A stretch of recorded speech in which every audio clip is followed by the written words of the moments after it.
Je crois, au bout de 20 ans à Jérusalem, que le judaïsme nous est nécessaire pour bien professer notre foi en l'incarnation de Dieu en Jésus-Christ. C'est un paradoxe puisque bien souvent on nous explique que nous partageons beaucoup de choses avec nos amis juifs, mais qu'une chose nous sépare, c'est véritablement la foi en l'incarnation de Dieu en Jésus-Christ.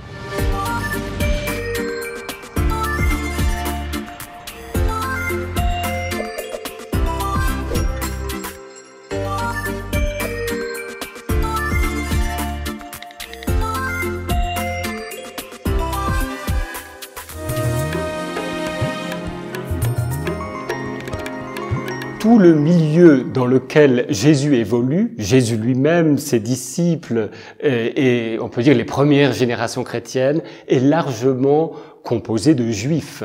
Et dans le judaïsme, si une chose est sûre, c'est que Dieu est absolument unique et qu'il est transcendant, si bien que, en effet, l'incarnation de Dieu pourrait sembler difficile à comprendre dans une telle culture. Et cependant, c'est dans cette culture que l'adoration de Jésus est née. Il y a là un vrai paradoxe historique dans lequel il faut essayer d'entrer. Il est absolument clair que la foi en la divinité de Jésus ne peut pas venir de je ne sais quelle apothéose que des Juifs du 1er siècle auraient fait subir à leur leader, si vous voulez. C'est purement et simplement, ce serait une idolâtrie, la chose détestable par excellence dans le judaïsme. Il a donc fallu que la révélation de la divinité de Jésus se passe autrement.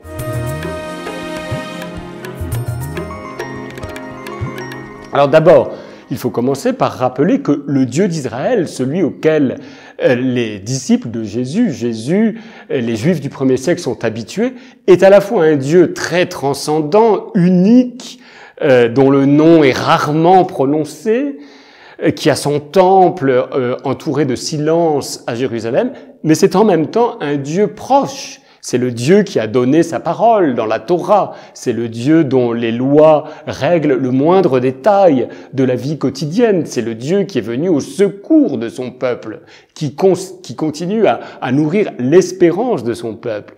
Il est à la fois le Créateur et lié déjà très fortement à l'humanité, en tout cas à travers ce peuple élu qu'il a choisi. Eh bien, pour pouvoir se manifester, Dieu, en Jésus, va reprendre tout le vocabulaire, tout le symbolisme qu'il a mis en place dans ce peuple qu'il éduque à cette époque-là depuis des siècles pour se manifester.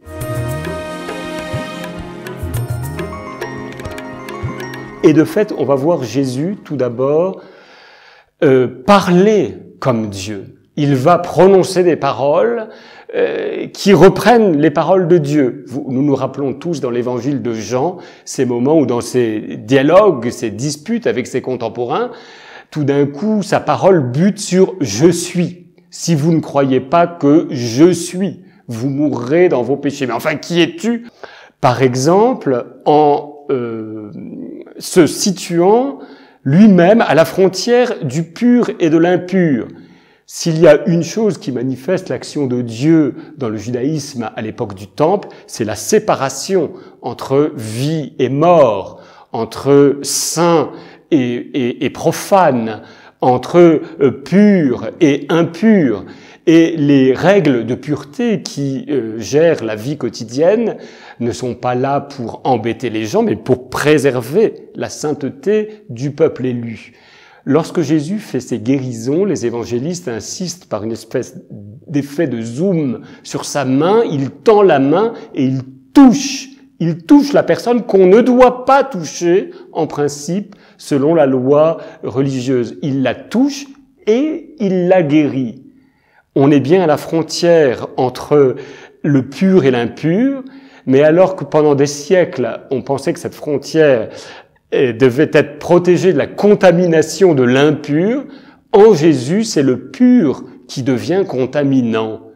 C'est tout à fait le même système religieux, mais qui se met à fonctionner d'une autre façon que seule l'autorité divine peut sanctionner. Dieu seul maîtrise la frontière du saint et du profane, du pur et de l'impur. Et on peut dire qu'en Jésus, la révolution, et qui est tout entière à l'intérieur du judaïsme et dans les codes de judaïsme, consiste à faire fonctionner en sens inverse cette frontière du pur et de l'impur. Désormais, en lui, on n'a plus à craindre la contamination de l'impur, on a à favoriser la contamination du pur.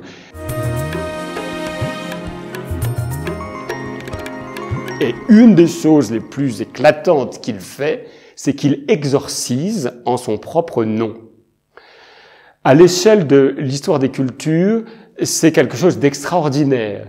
La formule d'exorcisme dans les religions sémitiques, des millénaires avant Jésus, si l'on remonte à Babylone, et des millénaires après, si on regarde cette formule d'exorcisme dans le judaïsme séfarade ou dans l'islam d'aujourd'hui, est inchangée. C'est toujours au nom du grand Dieu, du Dieu unique, que on chasse les démons, puisque Dieu seul contrôle les esprits. Dans le cadre du christianisme, le nom de Dieu est remplacé par le nom de Jésus. Et très vite, puisque les évangiles eux-mêmes témoignent du fait que des gens ont entendu dire que et utilisent le nom de Jésus pour faire des guérisons, pour faire des exorcismes. Ceci ne peut pas avoir eu lieu si Jésus lui-même n'a pas, comme le disent les évangiles, prononcé les paroles « Je te l'ordonne, sors de cet homme » et a donc engagé son autorité dans l'activité d'exorcisme. Cela est parfaitement scandaleux, encore une fois à l'échelle de cette fixité rituelle. Dans un deuxième temps, on va découvrir que en Jésus, toutes sortes de figures qui étaient associées d'une certaine manière au Dieu créateur, déjà dans les Écritures juives, en Jésus, elles sont accomplies. Et c'est ainsi qu'il va devenir d'une certaine manière la nouvelle Torah lui-même. Il est vénéré comme le Logos, la parole, le Memra, le Davar, pour reprendre tous ces mots araméens, grecs ou hébreux qui désignent la parole de Dieu.